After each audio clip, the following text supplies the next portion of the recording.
이번에 애터미가 경영학계에도 상당한 센세이션을 일으킬 것 같아요. 그런 책이 하나 나옵니다. 초뷰카 시대라는 책인데, 이화여자 대학교 경영학 교수 윤정구 교수님, 지금 경영학계에 이렇게 좌장격으로 이끌고 계시는 분이에요. 그분이 애터미에 대해서 1년 넘게 연구를 하셨어요. 연구를 해서 이 뷰카 시대라고 하는 것은 변동성이 크다, 그 다음에 불확실성이 크다, 그 다음에 모호하다, 또 이 복잡성이다, 이런 이제 네 가지 단어의 그 이니셜을 따가지고 뷰카 이렇게. 그런데 이 뷰카 시대를 어떻게 넘어갈 거냐 하는 것이 최근 경영학자들의 연구 테마다 하는 겁니다. 그래서 이 초뷰카 시대, 이 모호하고 복잡하고 변동성이 심한 이 앞을 내다볼 수 없는 이런 사회 속에서, 환경 속에서 경영을 어떻게 해야 될 거냐, 그야말로 나침판이 있어야 되고, 그런 나침판을 뭘로 삼을 거냐 하는 그런 문제가 현재 경영학자들이 골머리를 앓고 토론하고 있는 부분이에요. 그런데 애터미를 한 1년 동안 드나들면서 이제 우리 경영진들을 교육을 쭉 하다 보니까, 가르치면서 보니까 이 회사에서 정말 얻어갈 것이 더 많다. 그래서 두툼한 책을 하나 쓰셨어요. 그런데 그 책이 좀 불친절하게 썼어. 무슨 얘기냐면 쉽지 않게 써놨어요. 대상이 어디냐면은 대학 학부도 조금 어려울 것 같아. 석박사 과정 정도에서 이 교재로 쓸 수 있는. 그러니까 이런 것이 이제 교재로 쓰일 수 있다는 건 뭐냐면은 사례집 이런 것들이 필요해요. 그래서 이 초뷰카 시대에는 어떻게 해야 된다, 어떻게 극복한다는 것에 대한 이런 사례집으로서 교과서로 쓸 수 있도록. 그러니까 어려운 말들을요 그냥 설명 없이 쑥쑥 썼어. 그런데 조금 읽다 보니까 그 책을 이렇게 마칠 때쯤 되면은, 그러니까 어려워도 잘 몰라도 읽으세요. 꾹꾹 참고 읽으세요. 읽다 보면은 여러분들의 수준이 상당 부분 올라가 있을 거예요. 그래서 그 어려운 책을 잘 이해를 못해도 무조건 끝까지 다 읽으세요. 그런데 한 가지 그래도 거기에 오아시스 같은 쉼터가 있어. 뭐냐면은 앞부분에는 엄청 복잡하고 어려운 얘기들을 막 써놨어.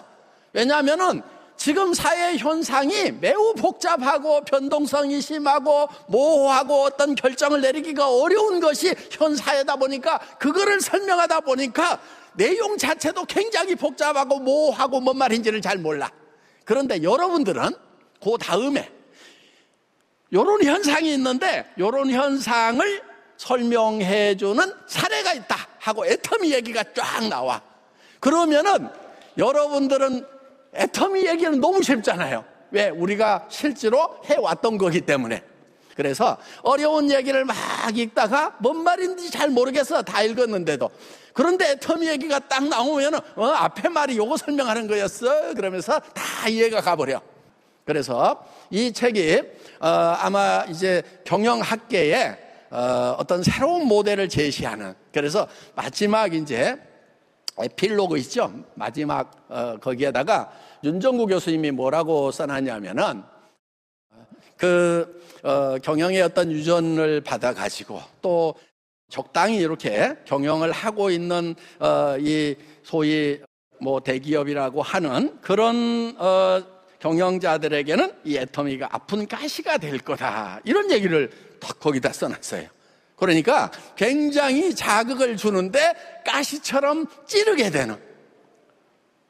이런 거 가능해? 이런 거 안 된다고 그래서, 이런 건 될 수가 없다고 그래서 안 했는데 애터미는 하고 있으니까 그게 팍팍 찌르게 될 거다 하는 겁니다. 이게요 이제 우리 애터미가 여러분이 이제 예를 들면 이런 거예요. 경영학 이렇게 공부를 하다 보면은 사례집이라는 게 있어요. 경영혁신에 대해서 막 공부를 하다 보면은 경영혁신 사례, 이런 사례 연구해가지고 쫙 나오는 게 있어요. 거기에 이제 뭐 삼성전자가 나오고 아마존이 나오고 뭐 구글이 나오고 뭐 이런 애플이 나오고 이런 회사들이 단골로 등장을 하는 거예요. 이렇게 혁신을 해서 세계적인 회사가 됐다 하고. 그거는 혁신에 관한 이런 얘기들의 좋은 사례들이에요. 그런데 이 뷰카 시대에 대한 사례가 이게 전 세계적으로 잘 없었어요.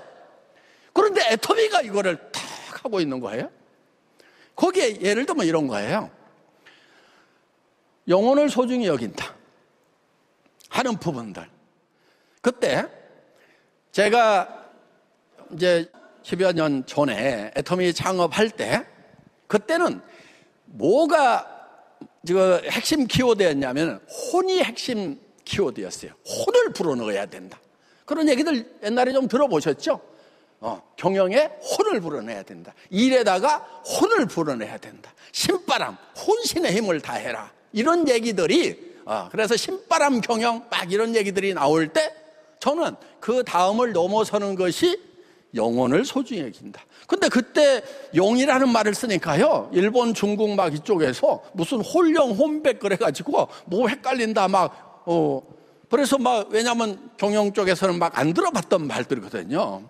그런데 요즘에는 그 영적인 부분들이 들어와야 된다는 거예요. 그래야 영이 이게 그 등불이 된다. 그 영적인 것은 뭐냐면은 하나님이 영이세요. 하나님이 영이고 하나님은 사랑이시라, 하나님은 빛이시라, 이렇게 돼 있어요.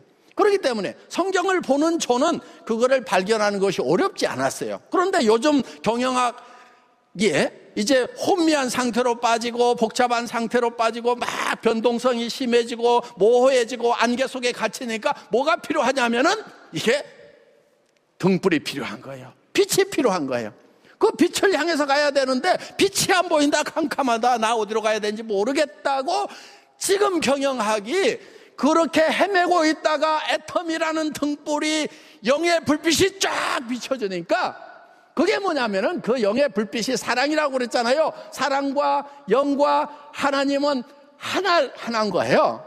그러니까 우리가 거기에 빛이라고 하는 것은 영적인 거라고 그랬고, 그 영은 하나님이고 하나님은 사랑이시잖아요. 그러니까 그 사랑이 우리는 애기 철학, 젖소 철학으로 표현을 한 거예요.